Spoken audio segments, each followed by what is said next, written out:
Ia te ole ava mal fa lalo. Vei le o fai masui ma o nei mal au ona sunga ia Mike Bureta. Ia e fa felo e tuai tatou pa anga masani. Ai mai se lau fa funga anga sa mo ma lau fa sau ngai le nei tula le aso. Ia e mawalunga lava le tau fiolo tau fai tusa i ta ua le alofa ma le anga le leo lo tatou tapa au le langi. Amen. Tatou pol kalame masani ia fai alo fina ngalo. Ia olo o ala atu ile Global Kingdom TV. Amen. Ia e whawhelo e atu fo i lau whai ngā ruenga le atua. Whio i o le tala le lei o loo whanau no manu ia awa lava Samoa mo atai au. E whawhelo e atu fo i tua asina sina o si o tātou o tunu.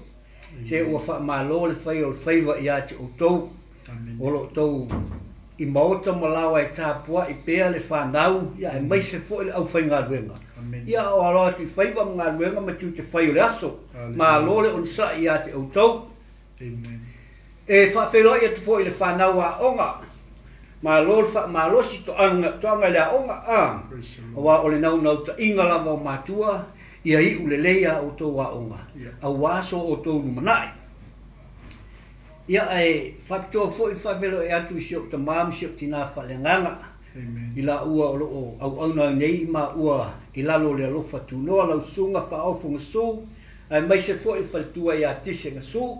Le au uso fo i ia o loo mwhai ona maua mani nei po kalami. Ia ma te whata alofa tu swafa man malo Yesu Keriso. E mawalunga lava ta ofi o loo tau whaitutusa i tātou i le nei tu lao le aso. Ai moli atu le nganga fo i o le whaatai le mafuta mai pea i lea so lulu. Ia ma lea so lulu a wā fo i le whaasoa. Ia ma le moli mawina fo i o le anga le leo le atua ia i tātou. Whaatalo whatu fo i lau sunga le vesi. Whaamanoina o lau taimi. Ia wā fo i pol kalamea. A nei whaifi au. Lau sunga mai ia ma lo le onsai. Ma lo fo i le tau atai. Ioi. Sunga tai. Ia leli. Ia ai o te manatu o le nā ua e lau tuspa ia. Pei fo i ona whaelo atu le vai aso o tuanai. Ia o le mata upu e tolu o le tusi o luta le wo i ele tātou whaitau ma le tātou whasoa. Ia ai te le i tilo la i lau tuspa ia. Ia tau pēa o na tātou ave me i mata upu sa e wha mua peso na vi inga. Ia o ase so soani mai mo i tātou por kalami. Ia la me le punou mai eilu wau o le au amataina tātou se talo. Praise the Lord. Hallelujah. Ia mātou whaftaia o e le tua. Amen.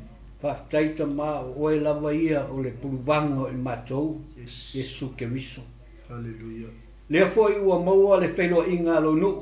Hallelujah. O pā anga masani o si o mātou a inga o uso matua whawhine. Wō mai masani. Mātou whaftaia leo o e le atua. Wa e ta mailo lātou soifua e maise so mā ua neola. Ina ia mawhai o na mātou whasoa fo i ala i lau whionga pa ia. Hallelujah. Anganga pa ia o oe lava ia o le ta iala. O oe le social sealing. E ta iala ina i mātou ma whaatontoluina i mātou. Ia tau tala ma le ava. Tau tala ma le mingao ma le whaaloalo le atua. Mātou te ava tuai i lau whio. Hallelujah. Mātou wala au le i a te oe. Ia iai le wha au unga i lau nu. Ai mai se le au mai mo mai. Yes, Jesus. Ia wha pēa o na iai le wha unga le lato wha longo. Ina ia maua se mea o ngā. Ia ua fo i le mātou savalinga. Hallelujah. Lau wha au unga ia te ma ua le tua. Ina ia wha pēa o na alu le upu. Ia alu mo le mana. Ina ia mawhai ai o na ia inga se nganga. Mo oe malo malo wha manuia le au na. Da wa o lo fai ona fa tauta ina nei pol kalame le nei aso. E vi i ai oe ona o Yesu. Amen ma amen. Amen. Ja.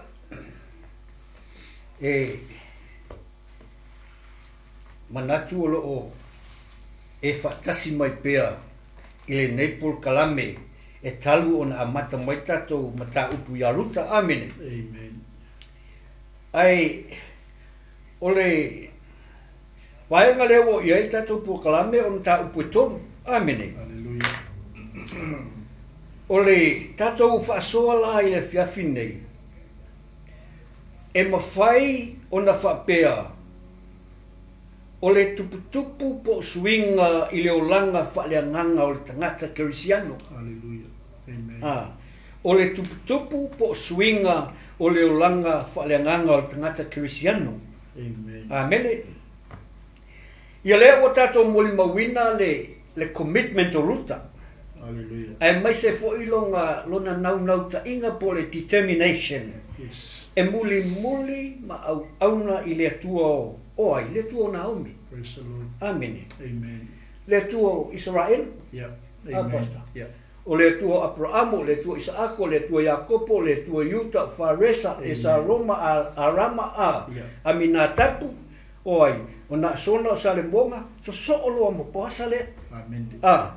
So oloa mo poasa le ya, o lea o le alu, i ele wha malmanga aluta. Amen. Amen. Amen. So, o lau titilo ma lau titilo iai. Ele o ilo la vai ruta. Amen. Amen. Yeah. O na tatou toi fo i lava lea i le kako fin. O Praise lea. the Lord. O le demonstrations a o le wha maoni o le wha tua ma le o nanga. Amen. Amen. O lona winga ia. Ele o loe ruta. E o ia i to tonu o wha mnianga ia le atua mo ia. Amen. Praise the Lord. Amen. Ai, i le whai unga o le mata upo lua. O loo whai loa mai ai le tupu le mafutanga i le vā ruta ma poasa. Amen. Yeah. O loo whai loa mai ai, a whai mai la ia. E realai i le grace o le tua. Amen. E realai vo i le mercy po le anga le lei o le tua. Amen. Ai ina ua o mai lan mata upo tolu. E tele ni vaenga tā ua i le tusi lea. Yeah.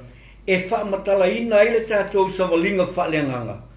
E ala i la tātou au nanga. Amen. Amen. O le tele i ese le mau oa le mata upu le tolu. Praise the Lord. O le winga le tala mau oa.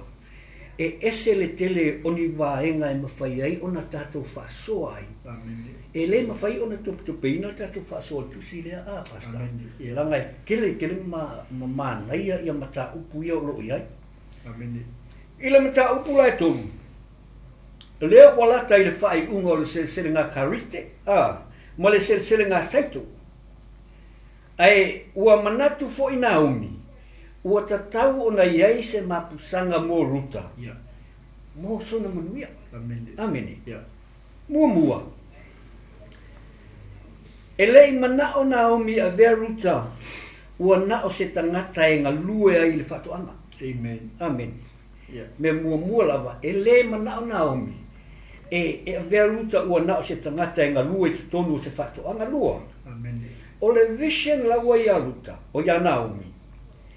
E mana o foile ia se tasi e tausi tama mo ruta. Praise the Lord. Ina ia alofa ia ruta, anga lelei ia ruta, e avea fo i maona mapusanga. Hallelujah. Amen. Amen. E avea fo i maona mapusanga. O le mapusanga le tala no ai, e fatusa i le rest. Amen. Amen. Fatusa i le rest po se malo longa, se mea malo lo, i eista ngata amene. Amen. Ai, fai mai le tuspa ia. Ua fai e Naomi le tonga fiti ina ia avea poasa matausitama mo ruta. Amen. E fesiri ala ero mawhau, o se mea le leile mea. O le fai o le tonga fiti. Ia ai mantua fo pasta, o lo iai fo le tala ia Rebecca ma. Yeah. Ma Isaako. Yeah. Amen. Yeah. Sa fai fo i se mea whapea, ai fai taule le ia tala. Ngai loa e Rebecca le mea, nga wha ai loa e le tua ia Rebecca. Ameni. Longa winga, fai mai tātou o tonga fiti. Ai le ai, o le mea na fina ngalo ia le tua. Praise the Lord. Amen. Amen. E pei foi lau i le tala ia ruta. Amen. Ai, o le mea moni lava. E le i fai ngō fie le mea lea o le a fai ruta. Amen. Aia, awa o lea o le aluta e alunga I vai o le tamaloa I lunga o le mea e sasa I saito. Praise God. Amen. Fai maitus pa ia, o le mga o ngā omi, e aluta, e wawa ai, o ngā alunga la ia o lona ulu I vai o puasa, I lunga o le mea sasa I saito. Amen. Ai tiro le iai le winga o le mea whaleanganga. E whaapea fo I la tātou sa walinga whaakirisiano. Amen. Amen. E iai taime te tau wai o na tātou whaatangaina, pe tu o tātou tangata I le mea o lo sasa I le saito. Amen. Amen. Praise E iai taime whaapea. I le muamua, I le mea o iai le ridima, o le mea le mga o Naomi, e aluruta e ta oto I le mea o lo iai lea, le tangata e mawhai o na tausitama I aluta. Amen. Amen. Lua, o taimi whaapea, e tofo ai mari whaina I e peilava o le mea lea e wha o ngā, wha mai e sasa I le saito. Yeah. Ina ia mawhai o na tu ese ina, le ota, ma le grain le lei. Amen. Yeah. A tātou tala noa I le mele o le me sasa I le saito. A e mawhau iai, e leo se mea le lei. Yeah. A e o le mea sasa I le saito, e tupu ai ni mele lei. Amen. Hallelujah. E tupu ai ni mele lei. O le mea le sasa I le saito. O le mea tonu lava le mawhai o na tu ese inai, le ota, o la pisi o tātou waru. Amen. E tu ese ma le saito, ma le grain, le leile wha o ngai tau sami ei ma tau mawhai. Amen. Amen. Mai e tā ua I o tātou o langa. I leo langa le whaktuisiana wa o taimia. Tātou te wha o ngā ina ia. E refine ai fo I tātou, pe purify ai lo tātou whatuatua. Iai. Ia Yesu. Amen. O Yesu. He's our Redeemer. Amen. He's our Redeemer. Amen. Amen. Ia. Basta. I sau. Whapopo I le vaenga e tātile I. Ampaina le tātou. I ele tua. Praise the Lord. Pastai atu lau sungatai mo le awanol nia fiafi ia. Ta lo fatu I le a ingo le tua lo lungo le tātou pokalame ni va ingo le fiafi. Pastai tele lava le mafuta mai. Ta tonu fo I ua I manuia ia. Amen. La singo le aso. Tiute mga luenga sa whenga iai. Ia me se fo I o le whengai whanau a onga. Watu le whamalo pokalame ma le I ate o tō malawa. I tai tonunga ia sa tofu lava tangata malana sa ngai e nei aso. Ia o nei o tātou toe lauloa sifa I leanga lei o le tua. Ia le lau sila mai ma le mawawa I atu. Ia o lo o maupe I tātou umale e whaamalo longa mai le tua. Amen. Ia e whaatalo whatua I au na le tua o lo lunga tātou pokalame I sunga I whawhia ngainga. Ia e maise. Ia o lau whainga luenga tofia le tua I so se whata whaitaulanga. Amen. Ma lo le so I fuamanuia. Haftai tere lawa lau sunga tai mo le tulanga le wo o I ta whaasoa le ne fiafi ta petolo tusi a ruta. Ta tono le le I whaitauina le tātou. Amen. Tātou tusi le ne fiafi. Ia le uma ngai a fwoi whalongolongo atu I le talaina I le sunga ia tai o tātou mta upu nei asu. Ono I olo o tau whaipol kalame ina ia o I tātou I le olanga o le tupu. Amen. Le ngata I lea, ia o I tātou I le olanga o le sui. O le sui mai I le mea le mea le. Ia o le sui mai fo I seisi tūlanga ngai kei ai. I seisi tūlanga I sili atu e peo la le fionga le tua. Ia o ia lava po le ngangpa ia. E nate aveina I tātou I leisi pupula. Amen. E nate aveina I tātou I leisi mamalu. O le sosani atu lai po kalame nei vaenga o le fiafi. Pe ona tau whai e le sunga ia tai o le fo I o lo o whai mata iulo le nei po kalame ia whai alo finangalo e vai asta I tasi. Ona leo o tātou whaasom tau po tolu o le tusi lea ruta. Amen. Ia a whai la sa e follow mai tātou po kalame I le tolu wha lima vai aso taruai. Ia e mawhai lava o na soso niatu le nganga o le tua. Amen. Wha malamlama tili lana upolo wha pena o na tātou talatala noa ma wha soa ai. I lewa yaso ma lewa yaso. Lea la ua au mai e mui tātou nefiafi e tā ua teli. Ona o le polokalame a le tua le tina o ruta ma le tina o na omi. O lo o sau ele ngafa o le wha o le tama. Amen. Amen. O lo o whai ai e le tua ni mea le lei ma ni mea te teli. I le tina o ruta o le sa wha maoni i lana tautonga. O le sa le foi i lana tautonga sa whai le tina o na omi. Ina ua tupu iai le mele sa tupu i le malanga o iai la ui moapi. Sa tautino le tina ma whaia se tautinonga e le foi. Le alau a mata o na au mai e le fionga le tua mo tatou.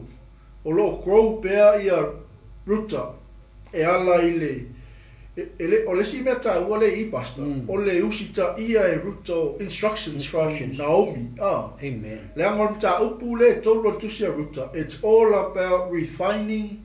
It's all about rest. And it's all about rewards. Pe ona, iai tatou po kalame ni e fiaf, pe ona whaaso atu le sunga iatai. Le angai whai mai whai mua mua. O loo sa ili e ia se mapusanga. Mo ia, ina ia manuia i o ia. Awai le na te tape na inga tina ruta. Amen. O le tangata o na aumi. Ia leli. Amen. Amen. Le ala tatou tele ia o i whaitawina o le fionga pa ia le atua. E pei o se atale au mai e ia te tatou. O se process o lo whanga ioi e le atua. Ina ia toe a watu ai tatou. Tatou te toe whaalata-lata toi ia te ia. Amen. Nanga le ua makaunga o ka kou le wai keimi o le tau mamao ke risiano malona atua. Ma ngalo i lisi ke risiano le na taitaina mailana sawalinga i le amatanga o le tausanga. Amen. Pe o le sosani na po kalame nei. Lesi mea ta ua le mai i mo tatou. Po lesi ata le vali me ia te tatou. E mga o mia lava e ka ko se mapusanga. Apas. Yes. We need rest. Yeah. We need refining. E mana o mia le toi wha mamaina, e mana o mia le toi wha paiaina, e mana o mia le toi wha ta eleina i tātou. E ala i le upu a le atua. Amen. I ia leli. Ai mafua mai fea. Mafua mai ono o tātou tupu i le fionga le atua. Amen. Mafua mai ono o tātou ustai i le finangalo le atua o lo tātou ngā lua ai. Amen. Ia leli. Amen. Le si mea le sa mense ne sunga ia tai le fia tātou tele i o le tātou tusi. Ia ota o tātou o langa. Amen. Po o le mea o lo sasa i le saito. Mantua le anga sa mua atu le sunga ia tai.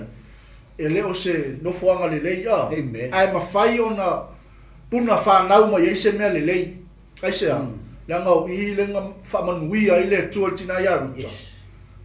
Ona o lana ustai, ona o lana obedience. Yes. Ia leli. Amen. Peila ona tau whai atu poka lame nefiafi.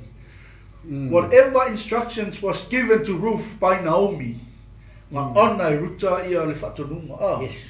Ia leli. Amen. Amen. Ia ngose ki ngā sā moa. E inga e selme la ka oko e le ka oko i vai o poas. Io e. No inga e pe la ku tau sami me ai a penga hoi sai kuko ya. Ai le ia leli.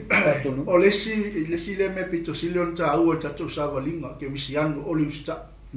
Malama le lei i se whatonunga wa watu ele tangata foi o fai mauta i ta. O tangata o le atua o whatonuina o i se me fai. Ia makua i usi ka i le lei whatonunga. Instruction. The given instructions. Langa i mawhai e onga. Ona toi refine i tātou. I whai inko e o kako le malo longa. Lai fina ngalo i le atua. E koe refresh ai kako wa. O ngale. O me leo le swinga i ate i tātou. Amen. E maofa i le larolang. Ona o le swinga wa. Whaia i le atua i o tātou o langa. Amen. Amen. Amen. So e mga o mia la lea. Le tupu. Whanau mai e le fua o tātou o langa. Amen. E atangia ai le ke riso manu malolo tātou. Tātou tonu mo tātou whātua tua ai. Amen. Amen. Ia leli. Amen. Ma nei e o mele nga e sau ngoi le ta ua meu instructions. Hallelujah. O tele o tātou. Tātou e pai lava i le instructions ia. O instructions o meu o whatonunga. Amen. Yeah. E alana e whatonuina le stangata o na lai ate o e se mea e pei fo le stangata te whalongo i e pose au auna. Yeah. E mawhai ei. Ai o le tele o tātou. E tau te le talia instructions isi taimi. Amen. Ai sea.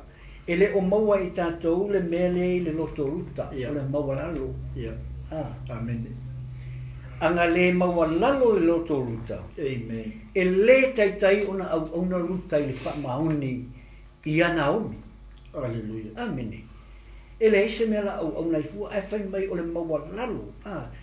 O le maua lalo le loto ruta. Ua alu i le me sasa i le saito. Praise God. Amene. Amen. O le me sili atu ona maua lalo. Ai le aise me sili atu ona tā ua i le mele o iai. Yeah. O vai o poasa. Amen. Aise a. Aua foi. E pei o tātou ia Jesu Keriso. Yeah. E le aise mea sili ona le lei ona tātou ia lalo i vai o Jesu. Aise a. Aua foi o Jesu o lo tātou Redeemer. Yeah. Po o lo tātou whaolo. He's our Savior. E whaapea foi Naomi. Amen. O laua alu i lalo vai o puasa. Aise a. Ia Ruta. E whaapea foi Ruta. Aise a. Aua foi i lai lua e Naomi. E mawhai o na avea i e puasa e whaima. Redeemer Ruta. Ua alu lava i se mesili atu o na maua lalo. Amene. Ai o le tele o me whana nau mai ai le mele sasa i saito.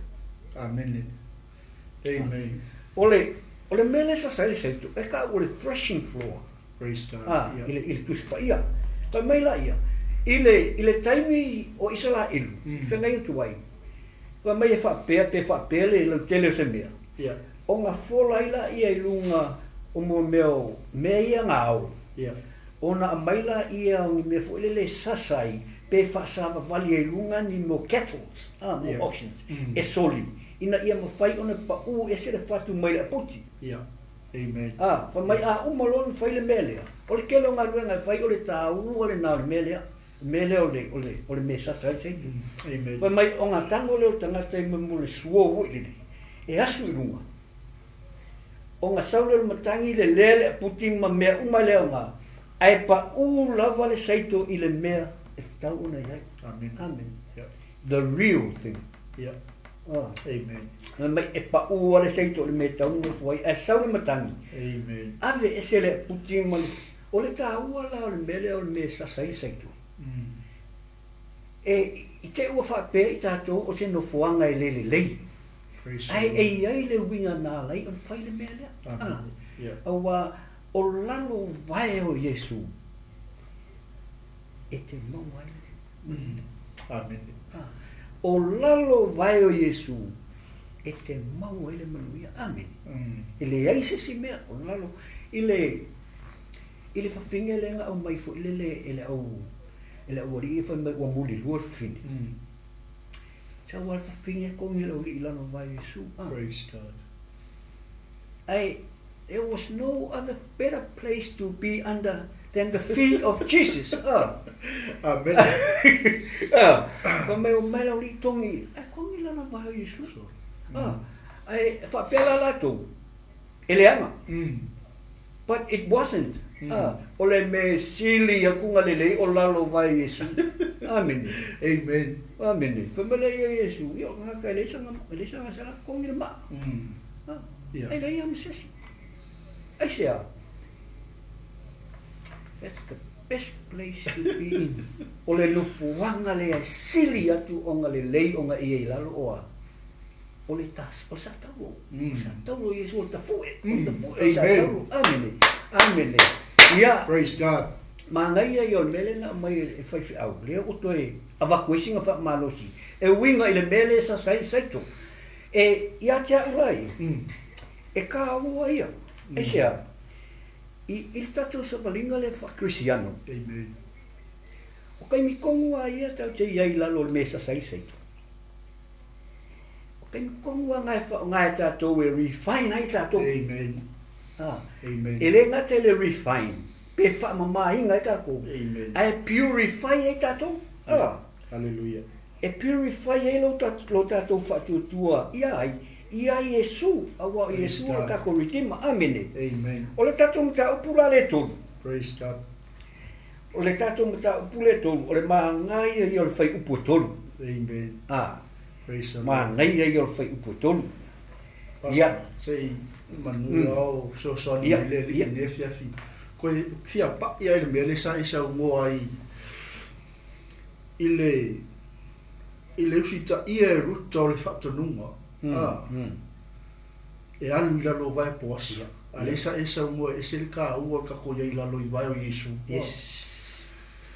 Ai o le wa te fa manatu mele tu mankua le sa isa mo o to te lo tanga pi le fia le. Yes. Ia. Il kaimi. Ia. E man tua foi fa pe un male menga kupu ile fa finge foi le nga lu solo vai o Yesu lo. Yes. Yes. O le fesili la mo tatou ne fia. Ai se ai vai o Yesu. Ia. Le tiole perfetto Isaia. Ia. E matango fie na wa vai la tu te au mai e tala le. Yes. A fe mera apostolo nu is.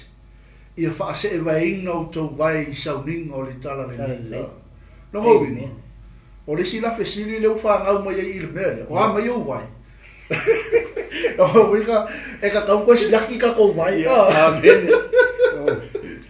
Absolutely. E ka kau nga ko e fa mama ingo ka ko vai. Yes. Kau ko e fa pa ia ingo ka ko vai. Yes. Ma ko e fa ka ele ingo ka ko vai. Le anga le tala le leile ka ko ke oi mo moli. E le fa ingo fienga venga lo wal au i tatou ele. Amen. Pero se koe fia pa ya kulea pasta ngo se mea le au mai le nganga o le tuol ne fia ngo le sa o le usa ngo i lalo wa Yesu. Lo ngo winga. O le si fa malo si le tupu mai mo tatou ke wisiano. Le ai lava se si no fuanga si li atu ngai lo lalo wa Yesu ke wis. Praise God. Lalo wa le nganga pa ia ai se ngai e fa nau mo ye mea le. Praise God. E fa nau mo ye mea sili mo oi. Yes. E fa nau mo ye mea ato atoa mo oi, o mea anangata. Amen. Hallelujah. Amen. So e tā ua tele koe siaki o kako vai. Po o ao ngā o kako vai le tala le leia. Amen. Ia ke whaifua i seo tō lua. Ani, o a mai kā vai lea fiafi. Amen. Amen. Nanga tala tuspa ia. Nanga o le tūma langa whai uta ia. E tā ua tele vai. Yes. Yeah. Na vai le tala tuspa ia. E ka ua ke te apas. Amen. Ia le au mai i le whatonunga ave na o mi arut. A mai a ave le mea piko silinga ingosia i le tū malanga nu whai utai. Amen. O le mea le fiado ses. O le nofanga e sasa ele saitu. Ai koe whaakong. A umaunga ai tangata o le atua, ma inu tangata o le atua. Ma moi le pō. Ngai anu la ia ki ka oko i lalo ngā vai. Amen. Mera le luk whea koe i la sungatai. Se e tele ang whai ki o ka kou nu o le atua e le tio fwoi a tofi e le atua lona nu. Wanga se whinia samo. E le la kuka oko i lalo vai, la kuka oko whakasi mane. Amen. Mapoasa. Amen. Amen. Au i o lo ta oto ai ruta. I le mea lai e le manguia. Langa o le winga le o le ngō poasa. Amen. Redeem. Yes. Ia, lau sungatai pe o se koe pa ia kule pasta wa ka kire i se e ngefia. O le tele o le tala noa. E tele fo i me whanau mai ai. Mea le lei whanau mai ai. Awa, o le mea mungi, the truth is, pastor. Amen. E le whaingo fia le mea. It wasn't easy. Yeah. Ele o se mea whaingo fia na whai is tangata. Aisea, o se mea siri aku ia o vai palpala. Amene. Ale o whai mai ia nā o milu ta upule, i le whai upule tō. Tatou whasosowaki e tatou whai tau. Amen. Ngā o le whai upula vai tōru, lea e whia whai tau i tatou. E amata i tatou. Praise the Lord. Whai upula vai tōru. Yeah. Ia. Ta whai tau whatasi ai. Ia. Ta ele ia oi. Mau. Ma ofu i o ofu. Ma luifo i le mea sasa i seitu. Aua I loa oe e le tangata se ia uma ona ai o ia. Mai. Amen. Amen. E pe ona o fai atu le taimi o tea. O le ale whatupe ina le tatou matau. Ina ia tatou o whatasi. Tatou o whatasi I tatou matau. Ia whai o nai te mai mo mai, ma whanonglongo mai ia tatou o whatasi. I le matau po lea tolu. I le whai upu lea tolu. Whai mai, aile I alu ruta e whatino le whamoe lea e manao I ainao. Amen. E tolu awa enga na whaatonu e ruta I a Naomi e whai. E Naomi I a ruta e whai. Tolu ani waenga. Amen. Ma whai ai Naomi I a ruta e whai. Ole memo mua. Whai mai, wash yourself. Amen. That's right. Yeah, wash yourself. Lua, whai mai, anoint yourself. Praise God. Ole mea tolu. Whai mai, ofu I ofu lelei. Put Praise on your best clothes. Amene. Ole vaenga la lea o vaenga I e tolu. O vaenga uma I e tolu e common I le nuu oi fui. O le atua o Israel. E common I le whengainga tuai mō taimi whapea. Ai, e mawhai fui o na tātou whaonga ina, ma whaatino ina, mō I tātou I lea. I le whengainga fau. E mawhai o na tātou whaaliliwina, mō I tātou I le whengainga fau. I le vaenga mō mua la, le o tala noa ina o mi a ruta, whai mai, wash yourself. Amen. Whai mai, tā ele. O le tā ele lea e tala noa ai, le tusi, o lo tala noa na o mi a ruta, I le tā ele I le tino. Amen. E pei ona o whai atu. E mawhai foi o na tātou whaonga ina, ma whaaliliwina mō I tātou I le whengainga fōu. Praise God. Amen. E kele o me le whengainga fōu. E tātou te whaitau o le whengainga tuai. Ai mawhai o na tātou whaaliliwina, interpreting I le whengainga fōu mō I tātou. Amen. Mō I tātou. O lea la tala nona o mi I a ruta I le tā ele I le tino. Amene. E pei o na whaatonu ai e Naomi a ruta. Amen. Ai a tō mai I le tātou sawalinga, I le whengainga fōu. O le wash yourself means e whaamamaina, pe ta eleina I tātou I le vai o le upu o le tua. Amen. O le vai o le upu o le tua. I le vai o le upu o le tua. Ai whaita wina nei le Britania. E se le mangingo le upu apa. O le mangingo ia whai mai. O le whaata eleina lea o I tātou I le vai o le upu. Amen. The water of the word. Through the word. Yeah. Amen. Through the word. I le Efeso lea e lima o lono whai upu e luas fuma le onu. O I le whailo mai ai le winga. Praise God. I le Efeso e lima lona fai upu lusu ma le ono. Sua I elau tusi. Te a fai e mai moa mai sua I elau tusi. O le Efeso e lima lona fai upu lusu ma le ono. Amen.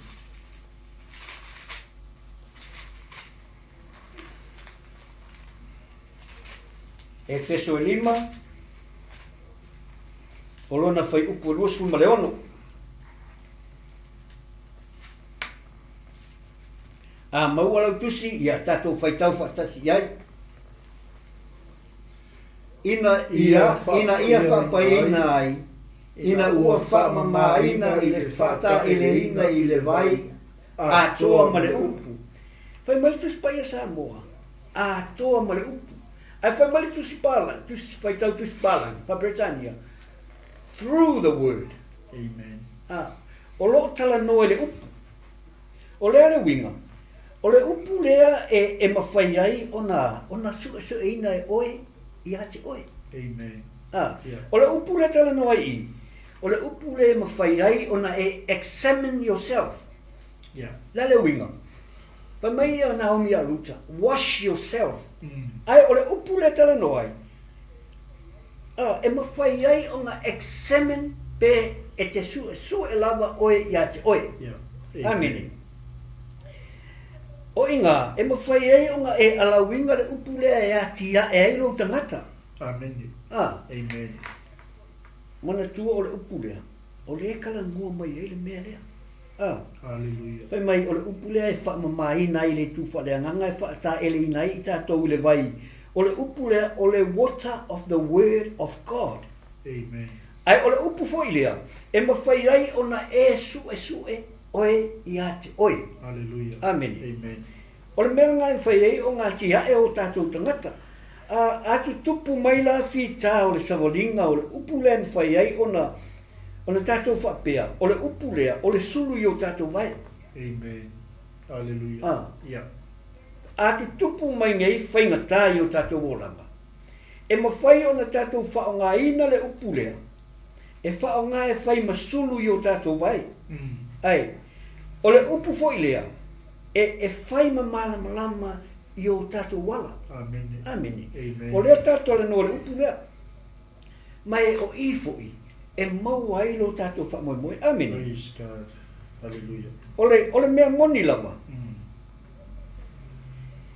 E o lea ua ia i tātou tuspa ia. O le upu lea le tua. We have the Bible. O le upu lea le tua. O le tuspa ia. O le tuspa ia o le malama lea e fesoa soani ia i tātou, ina ia tātou i loa le ala. Amen. Ai sea, langa o le pongisa o le lalulangi le ua iai, ua tumu le anasala. Amen. Amen.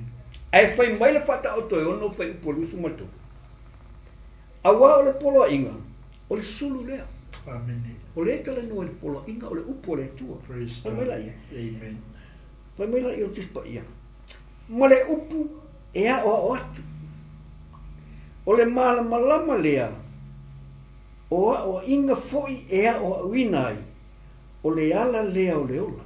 Amen. Amen. Ma ngai e o le, whata o tona e ono whai pulusu ma tolu whamai a. Awa o le polo inga, o le sulu lea, whamai o le sulu, o le polo inga o le sulu. Ma le upu ea o atu. O le tala noa le. Ile upu, the word. Amen. O lea sa tatu tala noa le word. So, o le tusipa ia. O lea ua ia i tātou. O lo tātou whaita wina o le tusipa ia. Tātou te malama atili ai lea. I lea fionga lea tua ma le upu. Amen. A whamai lai o le tusipa ia. O le sulu i o vai. Ma le malama i o wala. Amen. Whamai ea oa o inai. Praise God. Ea oa o inai i tātou. O le ala lea o le ola. Praise God. Amen. Amen. Ia, basta i se. Maro whasoa le sungatai ne fiafi. Ia lava le tuole. Maenga le ua. Ma a mata tuole ne fiafi i tātou o kalame ni vaenga le fiafi. Ia ole whata eleina leo i tātou. Amen. Ele tūtino e tūsai ma le whatonunga sa ave tina ia ruta. Tā eli. Amen. E mga o mi alka ele o ka koua pasta. Amen. Amen. Ai esa le matango fie o le whalongolongo marito a le fionga pa ia leto. Fe metala le fionga pa ia leto. Tusi le sa feita wina le sunga ia tai. Ina ia whaapa ia ina ai o tau. Ina ia whaamama ina ai o tau. Ile whaata ele ina. Ile vai. Amen. Lua mea ngai saua ia. Ile vai a toa mali uku. Ile ngana Samoa. O lo no winga. O le ata le vai le mai ei. Ma koi mga mia e ka kourea ngang pa ia. Amen. Amen. I whaata ele ina i tātou. Ma fufulu ina lo tātou ele lea. Amen. E na te ave se ina o taota o tātou o langa. A toa mali upu. O le upu la le atua. E ngake keu ke ua i ka kou. Amen. O le sulu. Pe ona whai mai le tala whata o te ono luosu maltou. O le sulu lea. Pe foi ona whai mai le apostolo Ioani. O le malama i le lalolangi. Ioane e walu wheu pa sifuma le lua. Te lainga Yesu. So e mana au mia la le whaata ele ino i tātou. I le vai. A tō ma le upu a le atua. Amen. Aisea. Le angai o le tātou wala awina. Mo lo tātou whaiwa. O se mea ua matua i maua lunga i le sila le atua. I le toi fia sila mai le atua i lantangata sa ia wala awina. Rai ola i lo ranga kuai. Amen. Ua le usta ia whaatonunga, ma le wala au ele tua I lona seifua. Manga lue I tonu le finangalo le tua. Amen. Amen. So ai le ialu la ruta. Ma mua ka ele au. Ia. Ke la anga foi anga le ka ele ruta e ese foi ya se responda. A poasa e responda ia. Ai lalo lea. Ongo I lalo le mata upo le usta. Ba fa pe le ka e.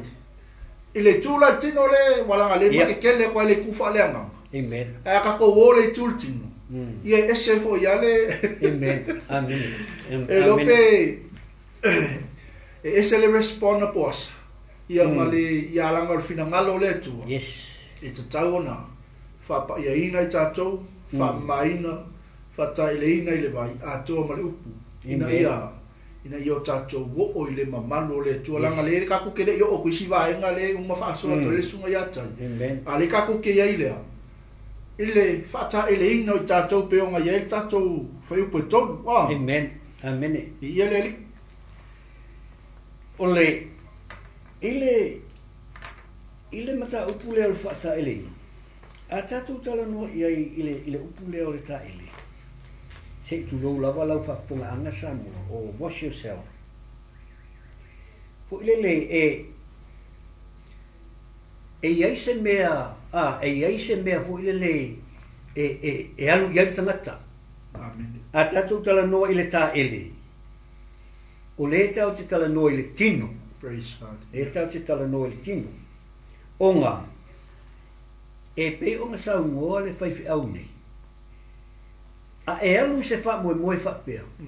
E ke makua e ka ele lava. Amen. O le ska kai kula la ka. E afo e te tau na mutu hata ele aise a langa e tā ua le tā ele tino. E tā ua. A ku ngei le whaleanganga. Silia ton tā ua. A ku ngei le whaleanganga. Te lo oe, e ta tau o nga mamā oe. Yeah. E kakau o nga makua mamā la walo loto. Aisia. O le nganga pa ia o le tua. E le fia mufu se mea palpala. Amen. Amen. Amen. E ke wale nganga pa ia. Amen. E te pa pe a. Pe a sau ia ke oe e le o mamā. Yeah. Amen. Ai o le mele o whai ruta. O le la alu e ka ele. E sometimes a whai mai ngei alo kolu e ka. Se alu e ka ele. E se winga o le gā me whai mai. Pata. E solongo winga o kako. E te tau ona tātou tā ele. E te tau ona wha mamā o tātou tino. E peila o le mele mga oile nganga pa ia. E wha mamā o tātou loto. Ina ia a fio mai ia ile nganga pa ia. Amen. O waile mwhain sau le nganga pa ia pe alea. Pe alea mamā. Amen. Ia, ole si vaenga lea e sere maa ngai e le whai kupureto. Whai mai. Mau. Anoint yourself. Lono winga ia. Mau. Amene. Ole mea whai la leo. Po lea le umana e whaamalu. Po lea lawa nga umana o tata ele. Ale ua ngelo kakingu. Ele complete. Amen. Ke vai kwa e ka mo ulanga le kau mango e skin. Ke kanga vole ia makua la mole tingoa. E fa pe na le mele ta tala noai. E ta ua le ta ele. E ta ua fo le anointing. Praise God. Amen. Amen. Ole winga. Ole winga, ole mele anoint yourself. Uma ngai whamaru, o ngau urea. Amene. Olo tino ina ia mamama le lei le vai. Hallelujah. Ole me mga oi posa. E mga o posa e vai tangata e mau ki ngoa lama. Anga laku ngā omi ele ta eleu. Ele ka wul mera. Le pe yese si me faye aisia. Langa lele uskai e luta fa kongunga. Ale menga fai na makua luta ka ele umang ka ele mga kua. O me umai e faye e luta. Langa ia le fa moi. Yeah. Amen. E ia le fa moi le rei mo fai me ia. Ai ile fenga mo fo. A tātou tala noa le whauunga po le anoi. E straight away lava o tātou tala noa le ngā luenga le ngā pa i o le tua. Yeah. Amen. Amen. E ai le whai taunga i le Efeso 5 lona whai upu spuma le valu. Efeso 5 lona whai upu spuma le valu e whapelo na whai tauina. Aua ne i o nā o tau le waina. A ia whaatumuina o tau i lea. I lea nganga. Whai mai ia whaatumuina o tau le nganga. O lo o tamu whaile apostolo e apoapoai. Ia i tātou. E whaatumu o e maa u lea nganga pa ia. Aua. A tutupu mai ia whitao le tātou whaingamalanga. E mawhai lea nganga pa ia lea o na leo inga oe. E mawhai o ngā tapasa inga oe.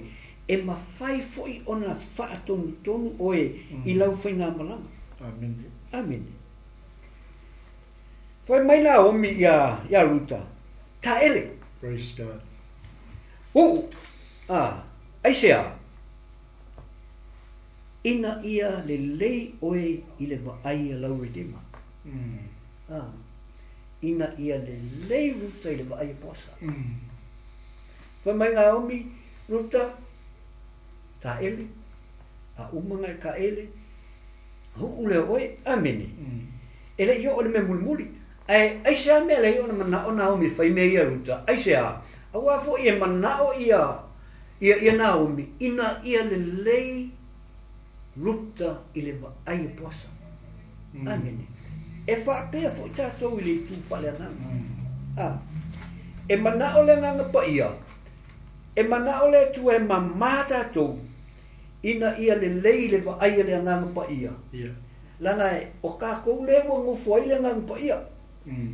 A saula le nganga pa ia e tele i tā ele e tele iu.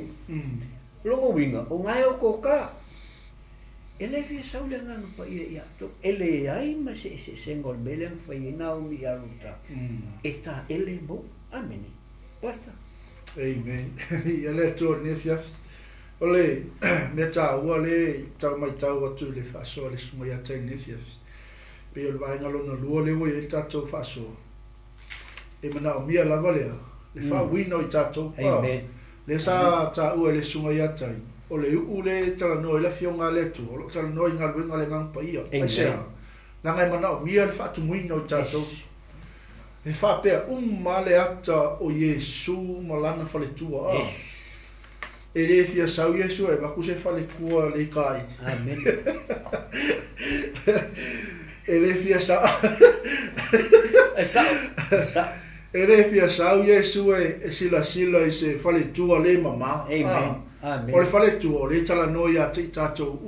Malawa. A whai o se tangata ua. Amen. Talia Yesu. O yo stangata whātua tua i lona maliu malona toitu. Amen. O tātou o whale tua o tamai mamui. Amen. O le ala le mea le manga o mia i le tātou whaasoa. E manga o mia le whaamamaina i tātou. Yes. E manga o mia le whaata e le hina i tātou. E manga o mia lo tātou whaapa ia ina. Aisea. Langa ale mamale pa ia le tā ele tātou le vai a tomoleu. Ngia saulenga pa ia alu e su ese mea e ngufo. Amen. E le mawhai fo i la o na whaatumuina i tātou. I ngā luenga le ngang pa ia. E le mawhai o na tumu i tātou. I le mana o le ngang pa ia. Ia pa e ngai mea fo i e le ae kau pe upe ia kako. Amen. Ia le. Amen. Le anga o ngai o inga uma ia i le tultino na whaatino i tina ruta o no lona ustai. Nga rita i ruta lona destination. Nga o i ruta i lona. I lona taunu unga. O lari taunu unga. O le manuia. Amen. Sau ele ngafa o le whaaratanga. O na lona ustai. Amen. So e tā ua te le lale whaata ele ino i tātou. Tā ua le whawino i tātou. Wash ourselves and anoint ourselves. By the Holy Spirit and by the Word of God. Tā ua te li. Amen. Lenga o lesi mea le sa whasoto ile sunga ia tai i lefiafi. E maa fua uma mainga i ngai o inga umanga whaatino i tina ruta. Ona olona loto maua lalo. Ko e fo ia ka ole amakanga America ko series nei Humility. O le ata nga sau Yesu fata oto mo I tātou. Le alawa koe o ile te fina ngalo le atua, na tā pena I le atua na Naomi, tā pena I le atua Ruta. Sau au mai le loto mawalano. Wanga le loto mawalano tina ia Ruta. E le whape ngā onga. Ia ile motivation le ngake le ku ua, le tina o lana tangi. Ma fua I sea, onga sa, she humbled herself and she honor her mother-in-law most time. Tā pena loe le tōti nao nao. Whaia uma nei whatonuma. Inga ia, langa lei eile mea le leile sau I tua. Amen. Amen. Amen. So e tā ua. E tā ua le whatumuino I tātou. Wash ourselves and anoint ourselves. Amen. Amen. Praise God. Ole mangai o mele o toi pai ele au na le tua. Ole lotu mo nalo. Amen. It's one of the hardest things for a Christian to do. Amen. Ole whainga tāia, po stangata lava, ele ngā au Cristiano. Awa ole lu I tau lea au Cristiano. Ole loto mo lano. Ai I tangata lau tele. Pe o se mea o masangi e la tau. Amen. Ai o tātou e tā ua mo I tātou lea ua I le whaoratanga. Ai sea. Awa fo I tasi le wahenga e whainga tā o na tātou whaia. Ole a, ole loto mo lano. Amen. Ole tangata le I o le whaoratanga. Tu lou lava pea whai o e whafonga mai. Ua masani lava ilea ile whaiatu tali mai. Whaiatu tali mai lunga la lo. A o tātou ia ua le whaoratanga. Ua ta tau o na tātou malama le leile mea lea. Ole loto mo lalo. Amen. E ei kaimi. E kaimi po le haro ka sao e whea ka uku ua e lalo ka you just want peace. Ole peace I kaimi le e te malolo ai. O le au nganga o taimi le te malolo ai. E revive ai lo mawhawhau. Kaimi ngā e revive ai lo mawhawhau. E le mangai ai o lo ngufu fo le rest. O le kasiri ngā ka o le rest. E te nofo mai koe pe se revival fo le yat o ele ngata lo mawhawhau. O lo tino. A o lo wanganga. Ese le tau o lo winga. Ua o koe ho I ele loto maulano. Because it's very hard. Ese le whainga tāna whatino. Ai kei lo o ele o tala noa le whaiwhi au le destiny le. Ele o le mea nganga I lo e ruta. Amen. O ruta ele I ai songa wha moe.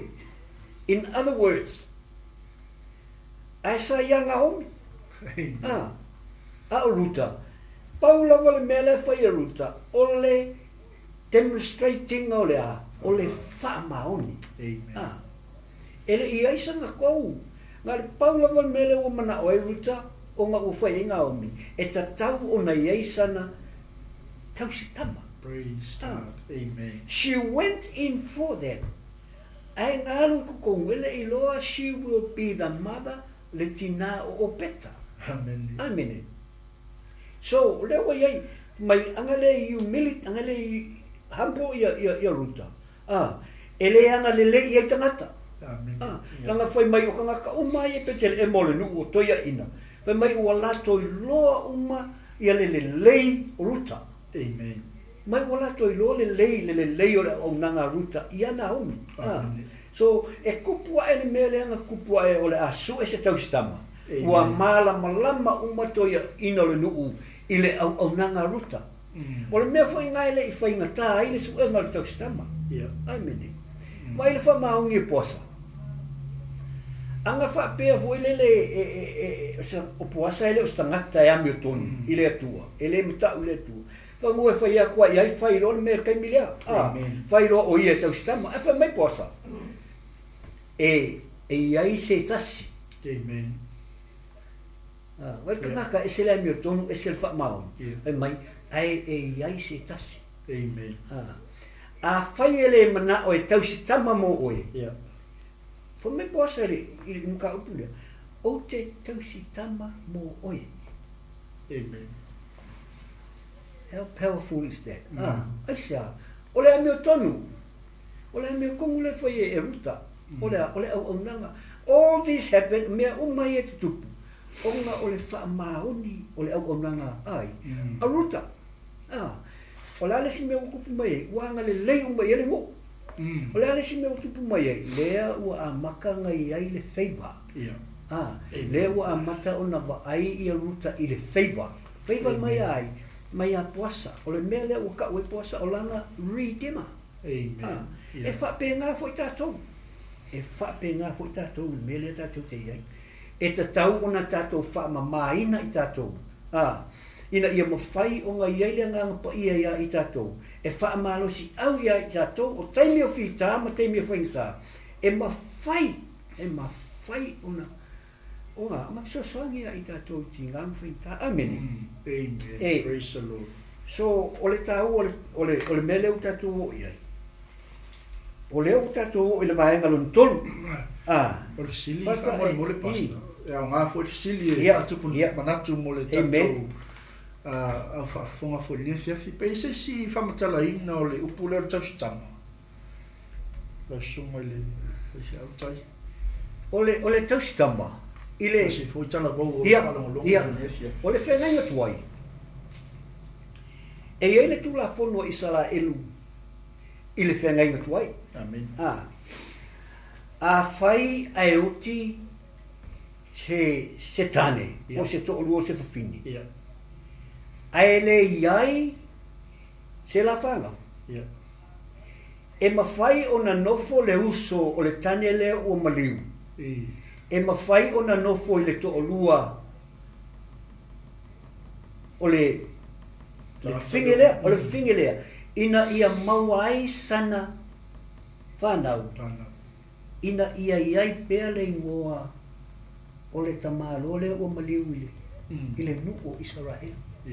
E whae ingoa, e amaka mai nganga whae ingoa tangata le o le Kingsman.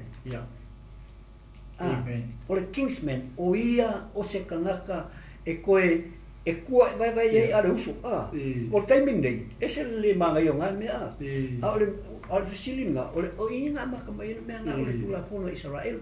I ko kongo nungo Israel. Oki, o ngā lakula i o le uso o te mālolea. E ngofo malfinga inga ia maua i sanga whanga. E wha wawa i pele ingoa o le tangata lea i to tonu o le ngu o Israel.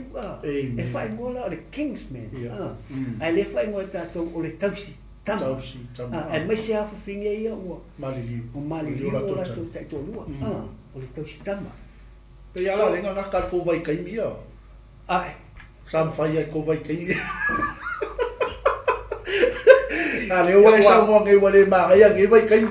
O wa le ma ku sala kala ka ia kaimia Israel. Amen.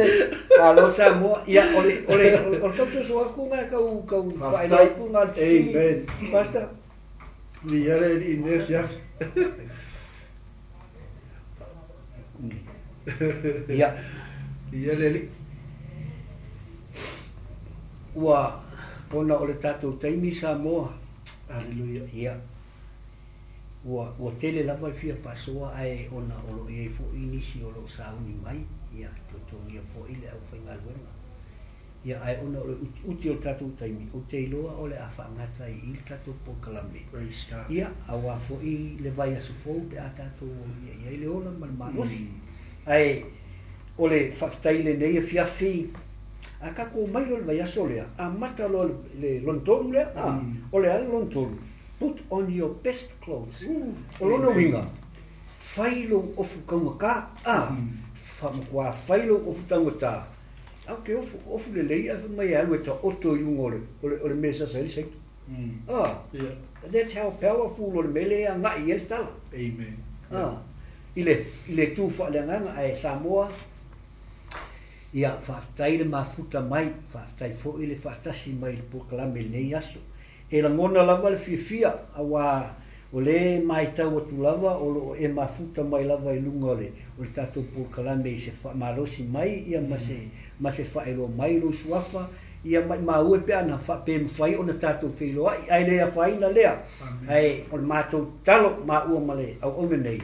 ia alofangia o e le atua mai se fo'i le vai asofou taʻitaʻi atu lou soifua so matou ola le vai asofou toe maua fo'i se tatou fesootaʻiga ia ona tatou fa'amalosi fo'i la ia faafetai fo'i le ʻaufaigaluega a le atua o lē mai tau atu o lo'o tou mafuta mai ia vi'ia le atua faafetai lava le mafuta mai e ala i le polokalame faafetai fo'i i lausuga le vesi faafetai le soasoani mai i le polokalame ia e maise fo'i le taumafaiga o le fa'amalosi lenei afiafi faafetai fo'i i lausuga Pastor Mike faafetai le mafuta mai faafetai le soasoani mai i le polokalame aua ne'igalo o le tatou polokalame masani lava lenei o le ia faia lou finagalo ia asolulu'u mai taimi lava fa'apenei fa'amalulu atu i ai isi taimi ua tautuai atu ai ia ona o lo'o tautulituli mai pea ia ae o lo'o pisi luga o wala televave ae i lenei tula ia